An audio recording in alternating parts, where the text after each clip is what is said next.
こんにちは、専門校武田です。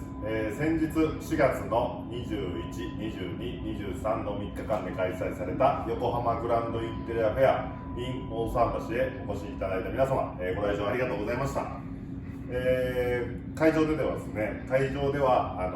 壁面収納を多くお買い求めいただきまして、また、具体的に商品の仕様が、とにかく知りたいということで、いろいろとアドバイスやご提案、しっかりさせていただいてご納得していただけたんじゃないかなと思います。